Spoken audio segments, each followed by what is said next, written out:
한 주간도 평안하셨습니까? 제가 초등학교 시절 살았던 아파트와 그 근처 도서관에 중앙에 산이 있었습니다. 아버지와 도서관에서 간혹 집으로 돌아가는 길에 잘 아시다시피 해가 지면 산길이 되게 어두워서 어린 마음에 두려워했던 기억이 있습니다. 익숙한 길이라도 해가 진 산속은 낯설었고 혼자 남겨지는 그 잠깐의 시간은 사랑하는 아버지더라도 원망스럽고 몹시 화가 났습니다. 왜 그랬을까요? 아버지께서 이제 장난치신다고 이제 돌아가는 길에 저를 잠깐 두고 앞으로 달려나가시거나 숨을 적이 있었습니다. 그래서 지금 생각하면 행복했지만 그 나이 때에는 되게 힘들었던 기억이었습니다. 물론 제 아버지의 애정어린 장난에 놀라운 계획하심과 훈육의 의도는 없습니다. 하지만 금일 본문의 이스라엘의 상황과 제 어렸을 때 그 추억이 어느 정도 유사함은 존재합니다.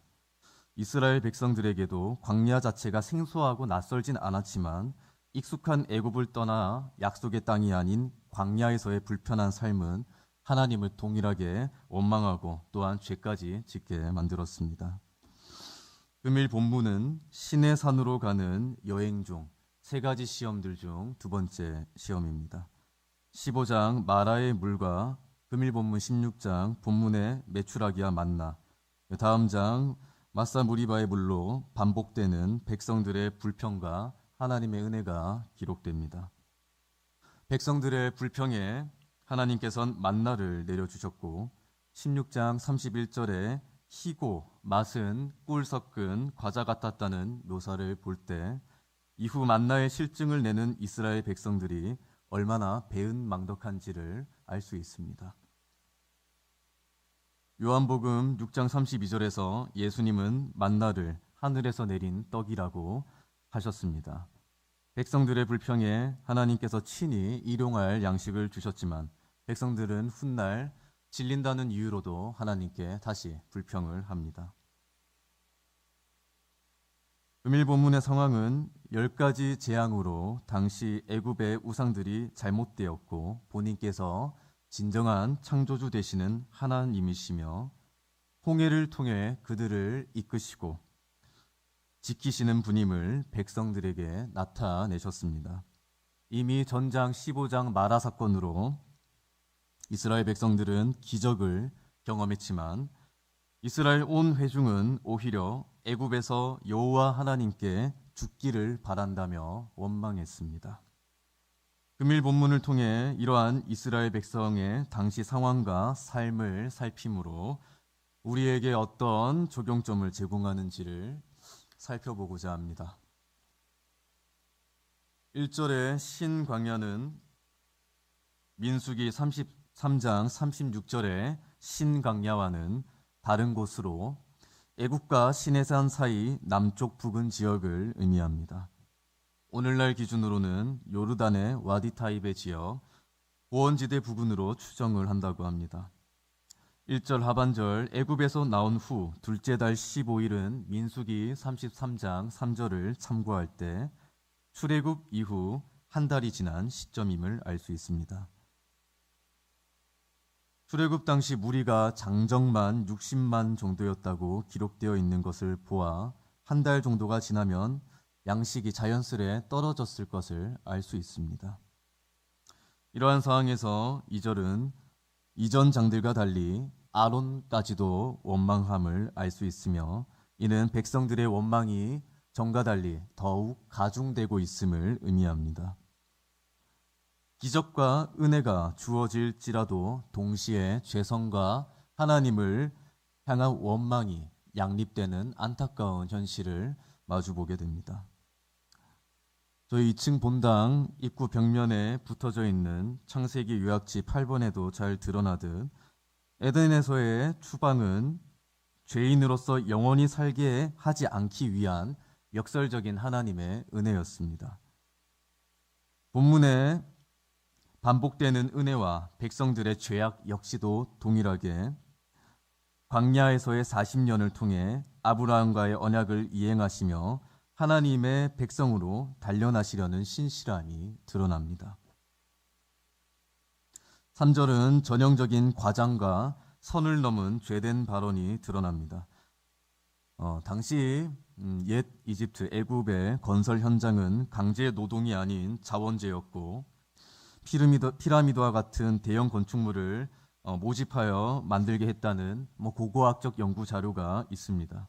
식사도 제공했고 일당도 주는 등 그 시대를 감안할 때 굉장히 인도적이었다고 합니다.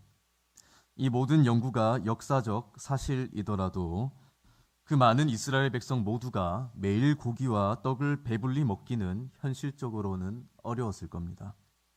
설령 매일 고기와 떡을 먹어서 과장이 아닐지라도 그들은 애굽에 종살이하던 시절을 미화하며 애굽에서 그들을 구출하신 하나님의 손에 죽기를 바란다고 외치며 일시적인 어려움에 넘어지고 하나님을 욕되게까지 함을 확인할 수 있습니다. 4절, 그때 하나님께서 오래 참으시고 공급하여 채워주시는 사랑이 기록됩니다. 6절 하반절에 율법은 6일째 갑절이 되게 거두어 안식일을 예비하라는 의미이며 이는 5절에서 더욱 상세히 후술됩니다. 이 일종의 만나 시험은 선악과 시험을 연상케도 하며 안식일 개념이 만나를 통해 강화되고 이후 십계명으로 선포되는 과정을 보여줍니다. 6절에서 10절은 모세와 아론이 하나님의 말씀을 담대히 선포하는 단락입니다. 모세와 아론 역시 동일하게 절망적인 상황이었지만 하나님의 일꾼은 담대히 말씀을 선포하고 자신의 무능이 있을지라도 하나님의 인도하심을 신뢰하면서 차이를 보입니다. 10절의 구름은 구신약 모두 하나님의 영광을 드러내는데 자주 사용됐습니다. 하나님은 불평받으시는 그 순간에도 그분의 영광을 자녀들의 원망을 해결하시는데 기꺼이 사용하십니다. 또한 그들의 불평 어린 요구에 배불리 먹이셨고 여전히 이스라엘의 하나님이심을 12절을 통해서 상세히 드러내십니다. 금일 본문은 대중적인과 동시에 반복되는 광야 시절 이스라엘 백성의 죄를 드러내는 유명한 사건이자 은혜의 대목입니다. 금일 본문 주제와 적용을 생각할 때 각 모든 절을 주의하기보다는 적용에 맞춰 분배하는 것이 더 알맞다고 생각해 절들과 단락으로 나누어 구성을 했습니다. 금일 본문 이스라엘 백성의 상황은 하나님의 은혜를 받아 난관을 헤쳐나간 이후 어려움을 마주한 시기였습니다. 만약 그들이 잠시 멈춰 돌아서서 지금까지의 삶을 허락하신 하나님의 은혜를 떠올렸다면 자신들을 돌보시고 부르시는 하나님을 마주 보았을 겁니다.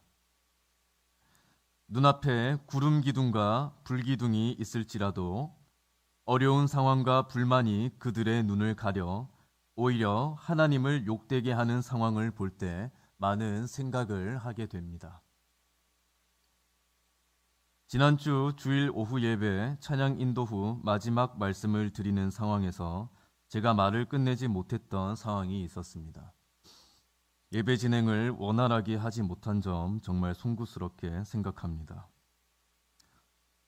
저는 찬양 인도와 설교 모두 하나님의 말씀을 전하는 것에 집중하려고만 했지 그 은혜가 제게도 임할 수 있다는 그 당연한 사실을 간과했습니다. 저부터가 삶의 예배 가운데 잠시 멈춰 돌아서고 광야 속 하나님의 임재와 말씀을 묵상했다면 분명히 하나님의 부르심에 깊은 평강과 감사를 느꼈을 것입니다.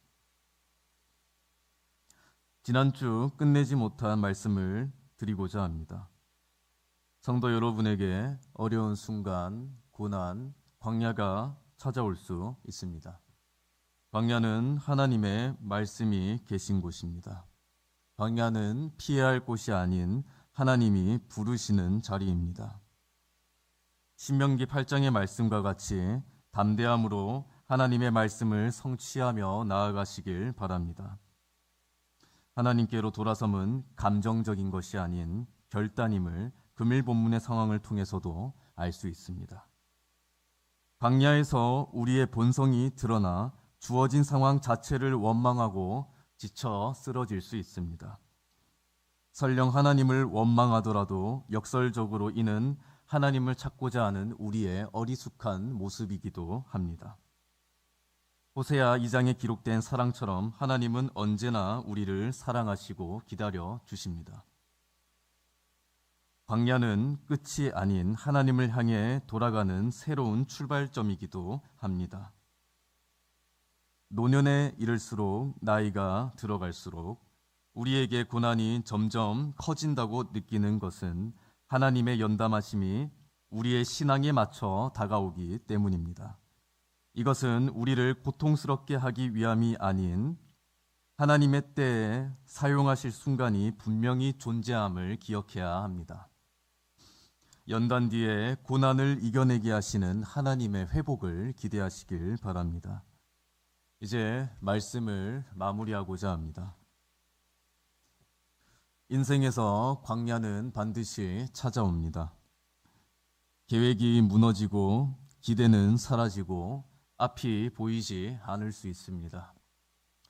이스라엘 백성도 마찬가지였습니다.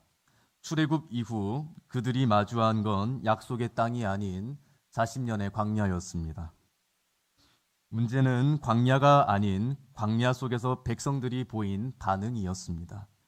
그들은 하나님을 원망했고 애굽을 그리워했습니다. 하나님께서는 원망으로 가득했던 그 광야를 통해 이스라엘 백성들을 멈추게 하시고 또한 돌아오게 하셨습니다.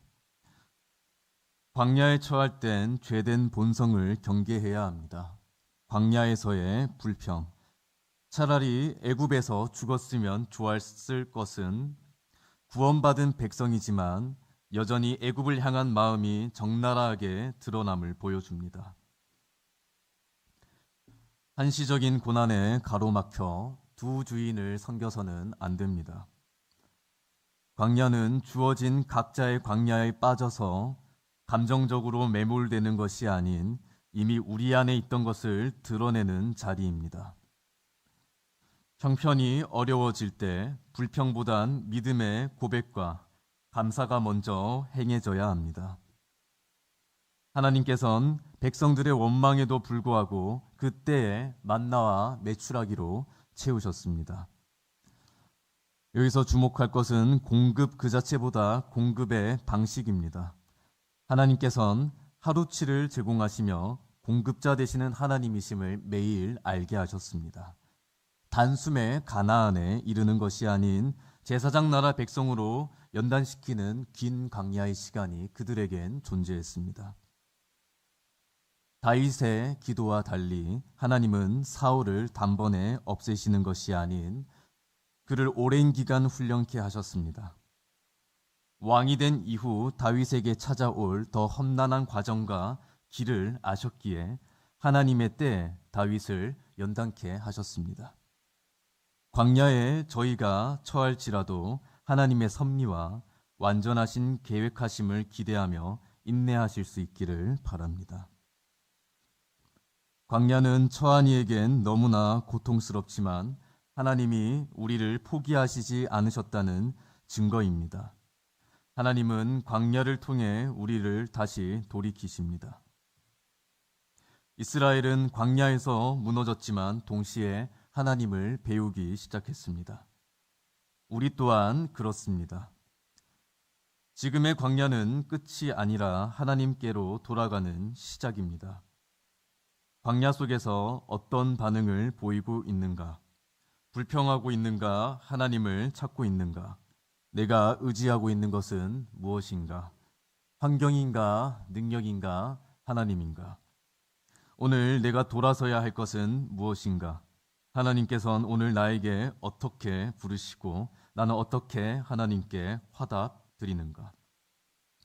어떠한 고난과 어려움 속에서도 하나님께 항상 경배드리며 범사에 감사할 수 있는 성도 여러분이 되시길 바랍니다. 삶의 예배 속에서 말씀, 믿음, 은혜와 오직 그리스도, 오직 하나님께 영광 돌리시는 성도교회 공동체가 되시기를 주님의 이름으로 축복합니다.